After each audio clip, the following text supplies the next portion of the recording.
এই রমজানে তো বাইরে থেকে ইফতারি কিনে খেতেই ভুলে যাবেন, যদি বাসায় একবার তৈরি করেন এই রেসিপিটা। এটা তৈরি করা যায় যেমন অল্প সময়ে স্বল্প উপকরণে, তেমনি খেতেও দুর্দান্ত স্বাদের। আর সবচেয়ে বড় কথা, এই রেসিপিটা আপনারা সারা মাসের জন্য ফ্রোজেন করেও রাখতে পারবেন। তো চলুন দেখে নেওয়া যাক রেসিপিটা।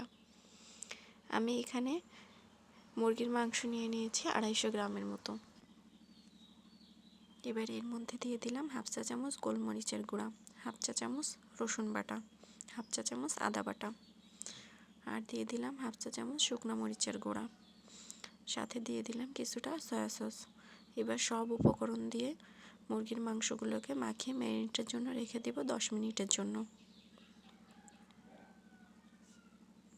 10 মিনিট পরে চুলায় একটা কড়াই বসিয়ে তার মধ্যে তেল দিয়ে দিলাম কিছুটা পরিমাণে।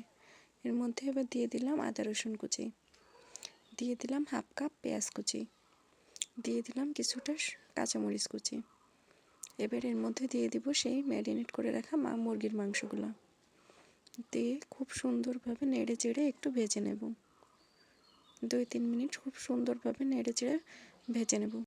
এই সময় চুলার জালটা কিন্তু খুব বেশি পরিমাণ দেওয়া যাবে না, লো টু মিডিয়াম হিটে রাখতে হবে।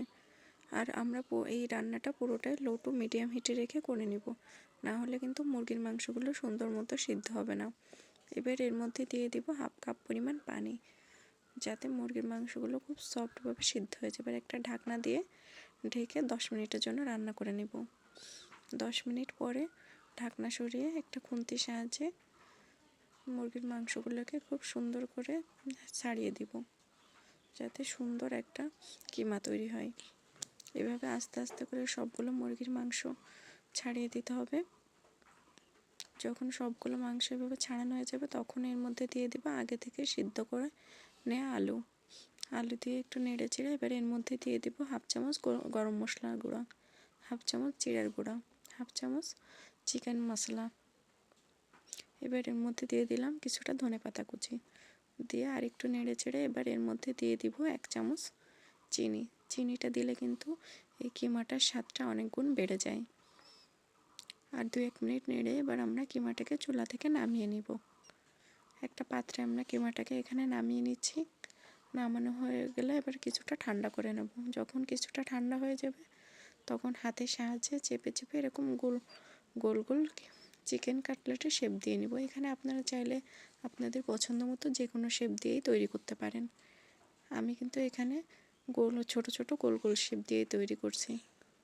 তো এখানে আমার সবগুলো কাটলেট ট্রে তৈরি করা হয়ে গেছে, দেখতেই পাচ্ছেন কেমন হয়েছে। এবার নিয়ে নেব একটা বাটিতে, একটা ডিম ভেঙে নেব। এর মধ্যে দিয়ে দিব সামান্য গোলমরিচের গুঁড়া, দিয়ে খুব সুন্দরভাবে ডিমটাকে ফেটে নিব। ডিমটা ফাটানো হয়ে গেলে এবার এর মধ্যে একটা একটা করে চিকেন কাটলেট দিয়ে আমরা ভেজিয়ে নিব, যাতে খুব সুন্দরভাবে ব্রেড ক্রামটা এর গায়ে লাগে। এবার এটা ব্রেড ক্রামে দিয়ে হাত দিয়ে চেপে চেপে ব্রেড ক্রামটাকে দিয়ে কোট করে নিব। এক এক করে সবগুলাকেই আমি এভাবে কোট করে নেব। আপনারা কিন্তু চাইলে এভাবে কোট করেও এই চিকেন কাটলেটগুলোকে ফ্রিজের একটা এয়ারটাইট বক্সে ভরে সংরক্ষণ করতে পারেন 1 মাসের জন্য।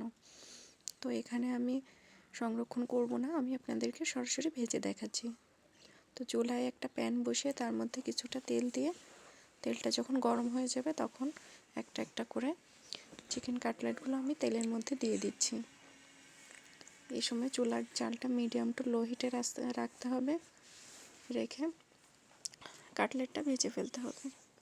এখানে আমি যখন এক পাশ এরকম কিছুটা ভাজা হয়ে যাবে, তখন একটা কাঁটা চামচের সাহায্যে উল্টে আর এক পাশ ভেজে নেব। আস্তে আস্তে করে এগুলো উল্টিয়ে দিতে হবে। তো সবগুলো কাটলেট এভাবে উল্টিয়ে পাল্টিয়ে ভেজে নিতে হবে। এখানে কিন্তু ভাজতে আমার 10 থেকে 15 মিনিট সময় লেগেছে।